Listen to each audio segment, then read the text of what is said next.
Hello everybody, Pop Blue Shirt. I am gonna cut my cabbage for the 9th time. This will be the 10th time I planted it. Let's take a look at it.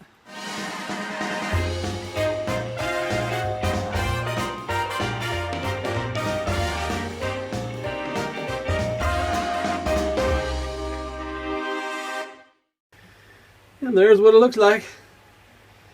Beautiful. The 9th time.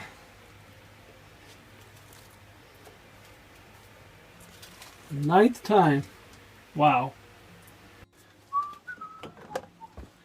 9th time. You can just keep planting over and over and over. You know, everyone says you gotta put new dirt in every time because you're worried about mold and stuff, but what I do is I put some red worms in the trays, and the red worms, they'll eat any of the mold and anything, and it works really good.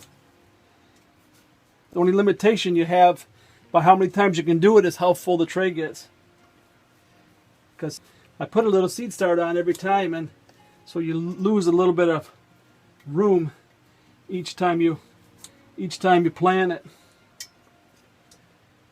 But like I said, this will be the 10th time. So yeah. And I'm planting on cabbage. I've learned that I need to plant it not as thick as I do some of the other stuff. Otherwise it gets all full of moisture on the inside. So, but you know, you get that much anyway, so it's plenty for what I need. We usually put this in soups and stuff. I not really keen on just eating plain cabbage, but when you add it to something, it really tastes good. So we usually add it to potato soup or vegetable soup, and yeah.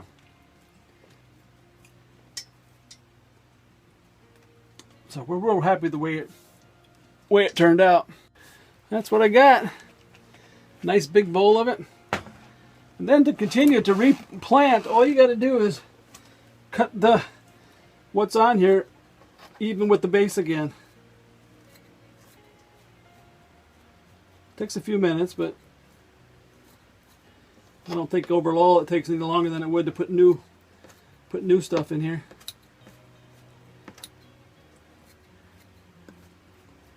And like I said, I have red worms in here.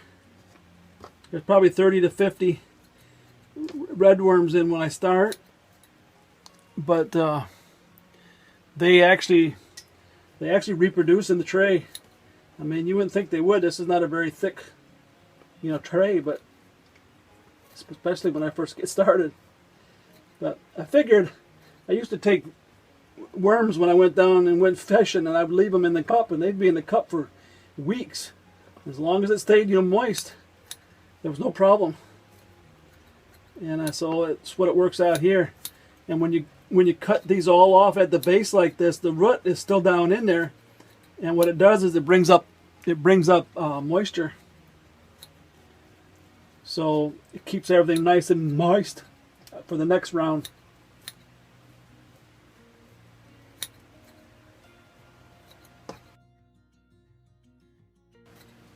I got a bucket down here that I throw this into, and once the bucket gets high enough, I give it to my worms. Most of the time I just end up throwing some worms in there and letting the worms just take over.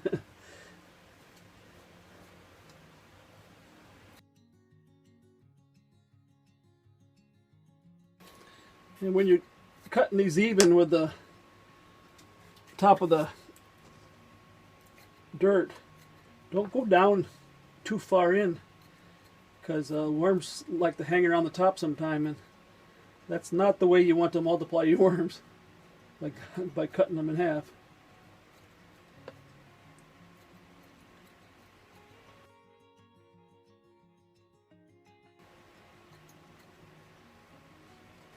And since our worms are already in there, we don't have to add any this time.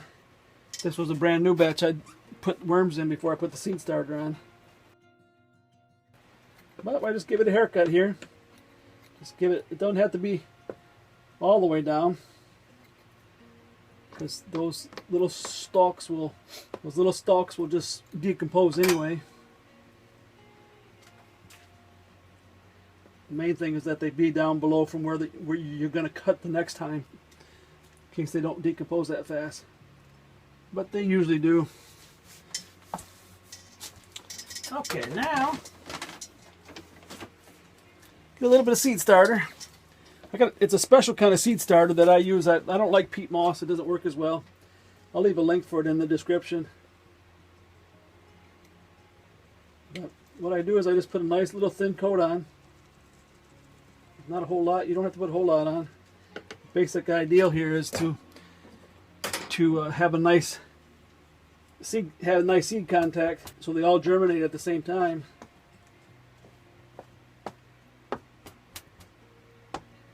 You can see here, it's getting pretty full. This is number 10. The 10th time I've done this. Wow, huh? Really good. Okay, I got my seed. Got my seed here in this little shaker here. Little seasoning shaker. Get them for $1 at Dollar Tree. Use up what's in them, and then you can use it to plant your seeds. And like I said, I don't put these as thick as I used to.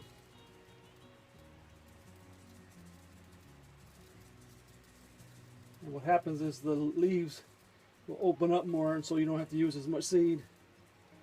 If you plant them really close together, the seeds won't open all the way because they'll be fighting for the light. Okay, now what I do once I sprinkle a seed on, with these round cabbage seeds, I just squish them inside the seed starter. Then I take the seed starter and just put a little layer on top, just to kind of keep the moisture on the top of the seed too. That's not real necessary. If you watch it, you can just water it every once in a while, but I have a tendency of setting it and forgetting it. And I won't get as good a seed germination unless I do this on the top. And then you just smooth it out, and it's ready to roll. Ready to roll. Then I gotta water it good. Water it in really good. And then I'll put some water in the bottom too. With these trays getting pretty full like this, it takes a little bit longer for that water to get up on the tray here, so it has a tendency to start to dry out. This seed starter's got some other stuff in it that helps to keep the moisture on it too, which is something that makes it better than peat moss. But we'll water it underneath real good. And then we'll put the label on there.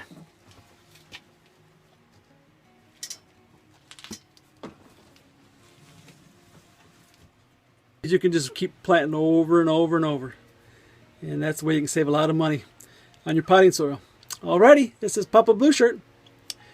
Thanks for watching. Don't forget to like and subscribe, and may the good Lord take a liking to you. Bye. May the good Lord take a liking to you. Hallelujah. May He spread His blessings on your trail. Hallelujah. May He be your guide anywhere you ride, and be always your host when you're needing Him most.